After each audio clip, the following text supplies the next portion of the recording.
All right, Palestinians were homeless and uneducated throughout blank. They were in need of their own country. All right.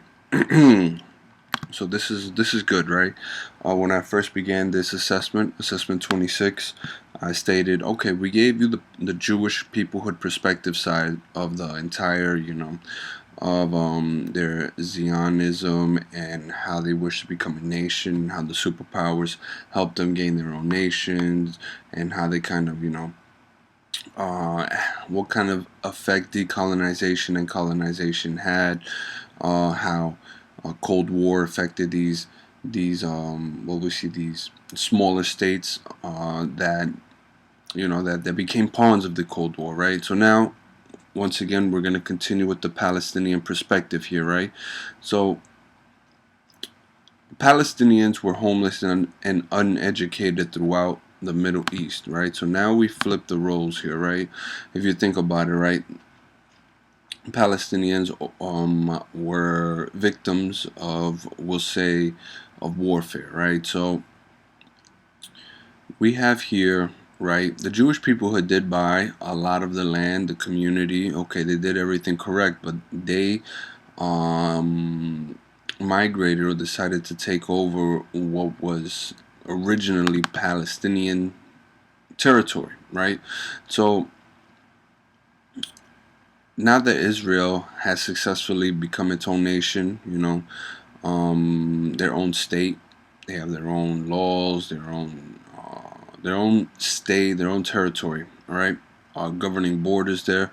Palestinians, right, frustrated at the fact that that they never had their own country. So now they see that the Jewish people who were able to succeed in their wishes, now they feel like they need a country of their own, right? So Palestinians were homeless and uneducated throughout the Middle East, right? So imagine the Palestinians, right?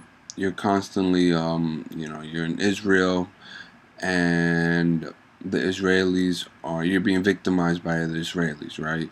Eventually, Palestinians engage in warfare, irregular warfare where they commit suicide bombings, terrorist acts, um, and then the Israelis, Jewish police, military force goes ahead and tries to, police we'll say these Palestinians, right? And they kick them out of the country, or they don't allow certain in. So they're kind of like, Palestinians have been subject to a lot of mistreatment from Israel. Okay, so now you have tens of thousands of Palestinians who are fleeing Israel, attempting to go to neighboring countries where, honestly, Jordan and Egypt and other countries, they don't really want to deal with this Palestinian problem, right? Because they come in big groups, and they're fleeing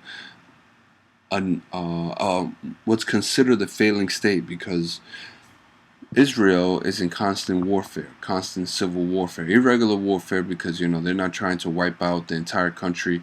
They're just they have civilian problems, civilian issues.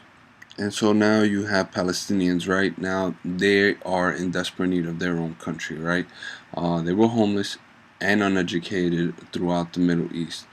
Uneducated, right? And this kind of leads to high birth rates and high death rates, okay? And that's basically where we're at with the Palestinian perspective, right? So they have been victimized. Um, yeah, they've been victimized, all right? And now they're in desperate need of their own country, all right? And that kind of, goes along with the PLO, Palestine's Liberation Organization, all right? This is why these groups were formed, so they can have their own nation one day.